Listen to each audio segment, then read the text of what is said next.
Audio पिटारा सुनना जरूरी है। नमस्ते दोस्तों, आपका स्वागत है दिल से दिल तक विद खुशी में।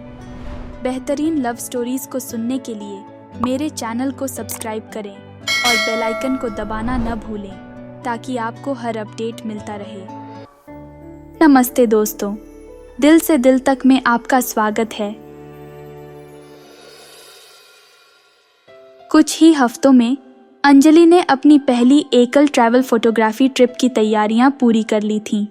उसका पहला डेस्टिनेशन था ब्राज़ील का रमणीय शहर Rio de Janeiro. Rio de Janeiro अपने जीवंत कार्निवल, खूबसूरत समुद्र तटों और मनमोहक पहाड़ियों के लिए दुनिया भर में प्रसिद्ध है। अंजलि इस शहर के रंगों, ऊर्जा और संस्कृति को अपने कैमरे में कैद करना चाहती थीं। लंबी हवाई ट्रैवल के बाद वो रियो डी जनेरियो पहुंची। गर्म हवा और हल्की सी नमी उन्हें बता रही थी कि वो किसी ट्रॉपिकल पैराडाइज में आ गई हैं। होटल में थोड़ा आराम करने के बाद वो सीधे शहर घूमने निकल पड़ी। सबसे पहले वो प्रसिद्ध कोपाकबाना बीच पर पहुंची। लहरों की आवाज़, गर्म रेत और आसपास घूमते हुए लोग, सब कुछ एक अलग ही ऊर्जा से भरा हुआ था। अंजलि लगातार फोटोज ले रही थी। बीच पर खेलते बच्चे, सनबात लेते लोग और दूर क्षितिज पर डूबते सूरज का नज़ारा। अगले कुछ दिनों में उसने रियो के अन्य दर्शनीय स्थलों को देखा।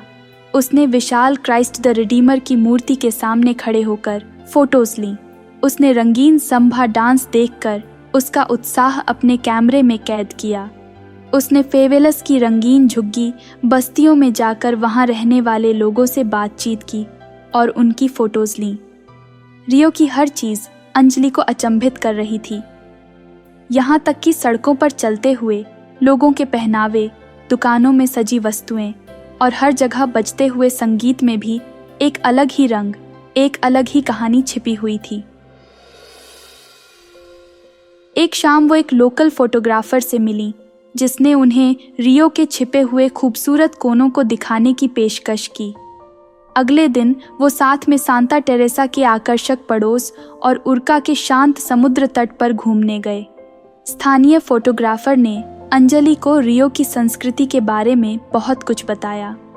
उन्होंने उसे ब्राज़ील के स्ट्रीट आर्ट की खासियत के बारे में बताया, उसे कुछ बेहतरीन भित्तिचित्र दिखाए और यहाँ के खाने पीने की आदतों से भी अवगत कराया।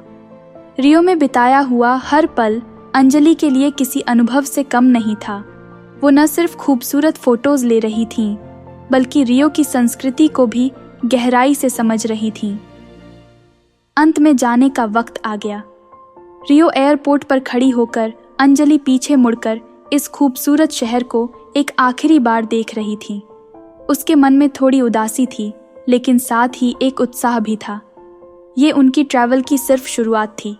दुनिया में घूमने के लिए और भी बहुत सारे रंगीन शहर थे। अनगिनत कहानियां थीं जो उसके कैमरे में कैद होने का इंतजार कर रही थीं। विमान धीरे धीरे रियो डी जनेरियो के ऊपर से उड़ रहा था। नीचे विशाल क्राइस्ट द रिडीमर की मूर्ति धीमी धीमी छोटी होती जा रही थी।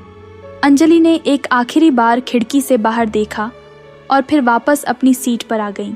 उसके कैमरे में रियो की रंगीन यादें भरी हुई थीं।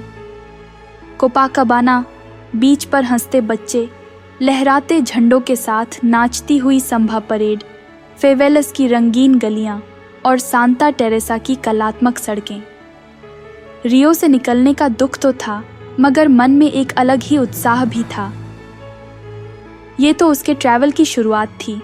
दुनिया के रंगीन कोने उसे बुला रहे थे। अनगिनत कहानियां उसके कैमरे में कैद होने का इंतजार कर रही थीं। कुछ दिनों की ट्रैवल के बाद वो अपने अगले डेस्टिनेशन इटली के रोमा शहर में पहुंच गईं। रोमन साम्राज्य के भव्य अवशेष, ट्रेवी फाउंटेन का नाचता हुआ पानी और वेटिकन सिटी की आध्यात्मिकता, ये सब कुछ अंजलि को अपनी फोटोज में उकेरने के लिए बेताब थे। रोम घूमते टाइम अंजलि की मुलाकात एक भारतीय टूर ग्रुप से हुई। ग्रुप में ज़्यादातर लोग पहली बार विदेश घूम रहे थे। अंजलि ने उनकी खुशी और उत्साह को अपने कैमरे में कैद किया। उसने उनसे बातचीत की, उनके अनुभवों को जाना और ये सब उनकी डायरी में भी लिखा। रोम के बाद अंजलि ने इटली के कुछ अन्य खूबसूरत शहरों जैसे फ्लोरेंस और वेनिस ट्रैवल किया। हर जगह उसे न सिर्फ ऐतिहासिक स्थलों और प्राकृतिक सौंदर्य को कैमरे में कैद किया, बल्कि वहां रहने वाले लोगों से भी बातचीत की, उनकी संस्कृति, खान पान और रहन सहन को समझने की कोशिश की। यूरोप के बाद अंजलि अफ्रीका गई। केन्या के जंगलों में जंगली जानवरों की फोटोज लीं, मोरक्को के रेगिस्तान में सनसेट के मनमोहक नज़ारों को कैमरे में कैद किया और मिस्र के पिरामिडों के सामने खड़े होकर इतिहास की गूंज सुनी। हर जगह जाते टाइम अंजलि स्थानीय लोगों से जुड़ने की कोशिश करती, उनके घरों में जाती, उनके खाने का स्वाद लेती और उनकी संस्कृति को समझने का प्रयास करती। इन अनुभवों ने उसकी फ़ोटोज़ को एक अलग ही आयाम दिया। अब उसकी फ़ोटोज़ सिर्फ खूबसूरत लोकेशंस नहीं दिखाती थीं, बल्कि वहाँ रहने वाले लोगों की कहानियाँ भी बयां करती थीं। कुछ महीनों बाद अंजलि वापस भारत लौट आई। वो अब पहले वाली अंजलि नहीं रही। ट्रैवल ने उसे एक निखरा हुआ फोटोग्राफर बना दिया था। साथ ही उसने दुनिया को एक अलग नज़र से देखना सीखा था। उसने एक बड़ी एग्जीबिशन का आयोजन किया, जिसका नाम दिया दुनिया के रंग। एग्जीबिशन में उसकी फ़ोटोज़ को ज़बरदस्त सराहना मिली। लोगों को उनकी फ़ोटोज़ में कैद दुनिया के अलग अलग रंग देखने को मिले।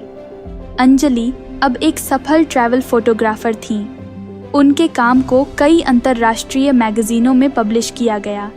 कई देशों में उसकी फ़ोटो प्रदर्शनियां आयोजित की गईं। लेकिन घूमने का उसका शौक़ कम नहीं हुआ था। उसके कैमरे में अभी भी दुनिया के अनगिनत रंग कैद होने का इंतज़ार कर रहे थे, और अंजलि कैमरा हाथ में लिए हर रंग, हर कहानी को दुनिया के सामने लाने के लिए हमेशा चलने के लिए तैयार थी। उम्मीद है यह कहानी आपके दिल को छू गई होगी। आपको यह प्यार भरी कहानी कैसी लगी? कमेंट और रेट करके मुझे ज़रूर बताएं और अपने दोस्तों के साथ इसे ज़रूर शेयर करें। अगर आपके पास भी ऐसी प्यार की कहानी है तो मुझे शेयर करें podcast@audiopitara.com पर, और मेरे साथ जुड़े रहने के लिए फॉलो और सब्सक्राइब करें। दिल से दिल तक with Khushi, available in all major audio streaming platforms. अगर आप इस पॉडकास्ट को बिना एड्स के सुनना चाहते हैं तो अभी डाउनलोड करें audio Pitara app from Google play store. आपको यह प्यार भरी कहानी कैसी लगी? लाइक, कमेंट करके मुझे ज़रूर बताएं। अपने दोस्तों के साथ शेयर करें और चैनल को सब्सक्राइब करना ना भूलें।